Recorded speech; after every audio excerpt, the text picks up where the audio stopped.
So yun guys, magkano na nga ba yung nagagastos natin dito sa pagpapalinis natin, then pag nagpata yan yung kalamansi na tinanim natin na markot.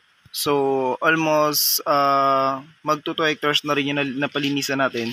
So apat na tao yung ang nakuha natin na maglinis.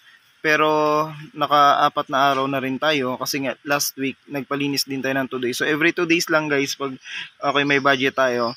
So ayan, yung paikot natin. So nandun sila sa may taas. So yung ito ay medyo malapad-lapad na rin.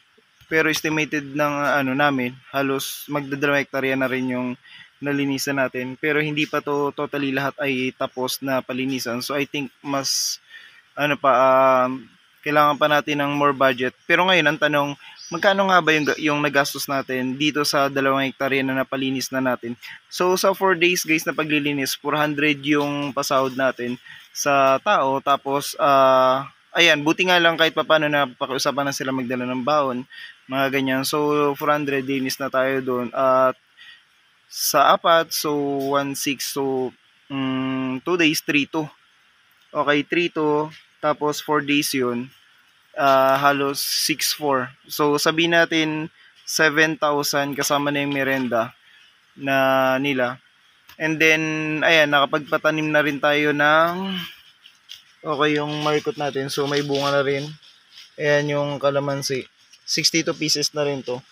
So 62 pieces na market na kalamansi yung napatanim natin. And then, so yung 62 is may mga free tayo niyan, pero 1,000 lang, 1,100 yung yan, upo tayo yung nagastos natin.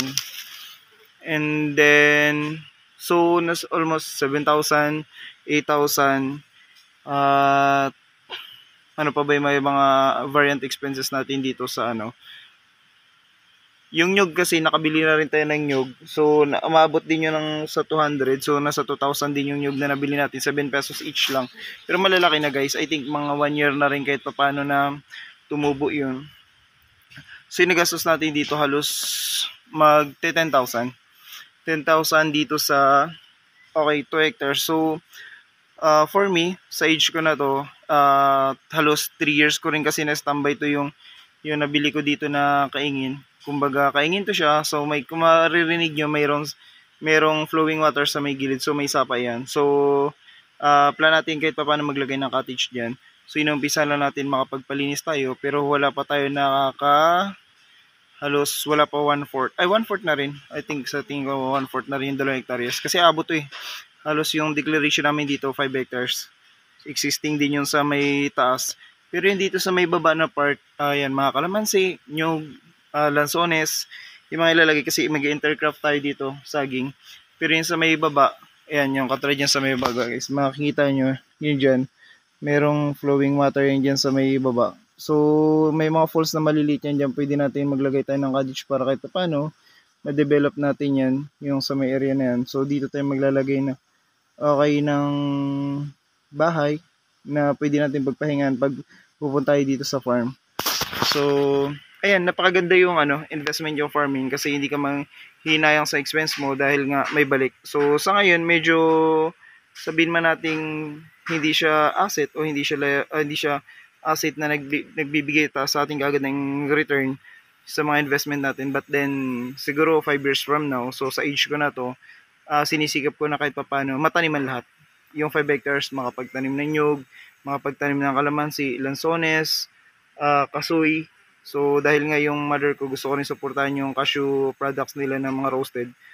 At ayun, so ako bilang isang hindi man tayo totally nakagraduate talaga, pero sinisikap pa rin natin kahit papaano in the near future talaga ay hindi tayo mahirapan. So kahit papaano meron tayong mga tanim na mga fruits tree, tapos kung mag-aalaga man tayo dito ng mga native na chicken, tapos ng baboy, hindi tayo mahirapan kasi meron tayong water supply dito sa may gilid.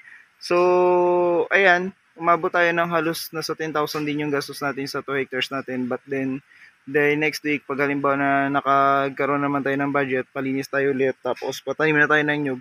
So sa ngayon, yung accomplishment natin ngayon, napalinis natin yung 2 hectares, Tapos nakapagtanim tayo ng markot na kalamansi. Dadagdagan pa rin natin 'to. Tapos yung nyug naka-ready na rin dun sa may bahay, kukunin na lang natin. Magsusulo na lang tayo. Tapos yung lansones, nakapa-order na rin tayo ng lansones. So sa mga 50 pieces din. Ang lansones natin kasi yung both side nito sa yung mga side nito sa kabilaan, sapa. So yung lansones perfect sa lamig dito. Yung gilid niya, palalagyan natin ng 25 pieces, tapos kabila 25 pieces. So, ayan, kahit pa paano, nakaka-bless lang kasi ay yung ipon natin, yung hirap, yung pinag-iipunan natin, ay nakikita natin yung resulta. Kasi even ako, alam ko yung life sa, dati kasi food cart business lang meron ako, shawarma. So kung alam mo yun, iba-ibang variety ng shawarma. Nga lang, so naubos yung budget natin doon dahil may mga maling tao tayong nakuha na isa yun sa mga humila sa atin, but then hindi pa rin reason yun para mag-stop tayo sa kung ano yung gusto natin in the future. Syempre kahit pa paano, luwag-luwag lang tayo, hindi tayo gano'ng mahirapan sa family natin. Meron tayong nyug na binibenta sa mga nagkukudkud, ayan, hindi natin papakupras. Yung kalamansi pwede natin i-supply sa mga talipapa, or syempre pag marami na yan, kasi ang gusto ko dito, hundreds ng, umabot man lang 500 na puno ng kalamansi, yung hinabol natin yun dyan. Tapos yung dito sa may baba, malagyan natin ng mga gusto ko talaga dito ng swimming pool. So wala tayong malaking budget, but din yung dream natin malawak. So talagang kahit papaano pinagsisikapan natin ng budget, magka-budget tayo, makabenta tayo ng mga yung motor ko dinidispose ko na, yung mga tricycle ko, yung mga top down ko dinidispose ko na para dito sa farm. Kasi syempre, yung bumababa yung value ng mga motor, top down, mga ganyan. So for me, tinatransfer ko siya into farming. Yan, kasi syempre, pag nakapagpatanim na tayo, at abang na lang. So habang nag-abang tayo, pwede tayo mag-garden dito. Tapos ayan, garden, alaga ng mga baboy, manok, o ano yung pwede dito.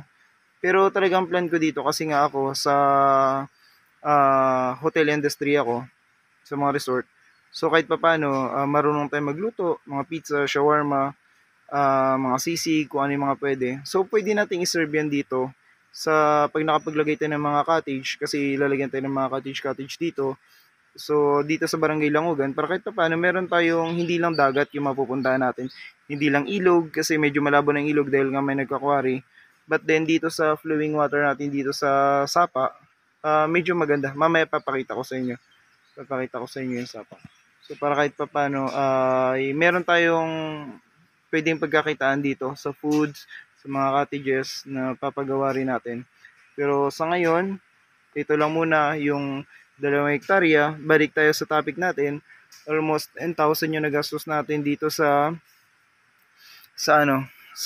pagpapalinis natin ng halos 2 hectares. Pero not bad na rin kasi kita natin, nakapagpatanim na tayo ng kalamansi. So 62 pieces 'yan. So markot, alagaan lang natin sa paglilinis. Intercraft tayo dito mga by next week ng nyug kasi meron na tayong nyug, lansones. Tapos yung ni-request natin sa city ay hinihintay pa rin natin yung mga cashew na seedlings na mga langka, mga pa-free nila. So we pray na kahit pa paano makita nila yung potential lang tayo bilang isang kabataan. Hindi lahat na nagpupursige na magkaroon ng farm, pero pangarap natin kahit pa paano ay lahat tayo na magkaroon ng farm dahil nga ayan. So ito na, nandito na tayo at tuloy-tuloy na natin to yung sa farming. So hindi tayo ganong nakakalabas sa city kasi busy tayo dito sa farm. Hindi na natin tinitingnan na medyo aliw-aliw tayo sa may labas, bagkus nakapokus na tayo sa farming. Siyempre patanda na tayo, yun yung ini-invest, yung isa sa mga iniisip ko na 5 years from now, meron tayong ma-harvest na nyug, may ma-harvest tayo ng mga kalamansi, lansones, yan. So nakakatuwa guys, I hope na okay, na-inspire ko kayo. So papakita ko sa inyo mamaya konti.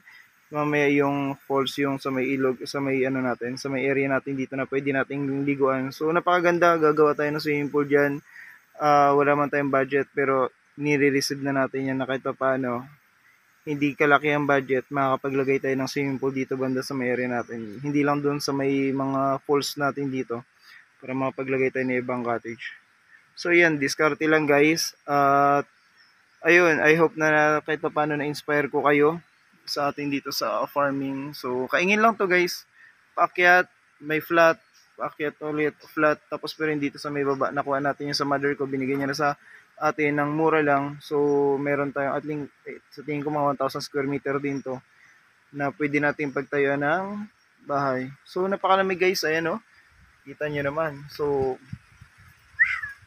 sarap ng buhay farming guys. So sa umpisa lang medyo mahirap, medyo magastos lang sa umpisa, pero pag nakaposition ka na, ayan, katulad nito, kalamansi, matatapos din natin yan kahit mga mag-abot tayo ng 500 pieces hanggang doon sa may taas kasi halos kalahat, halos 1/4 pa lang tayo dito sa nabili nating area.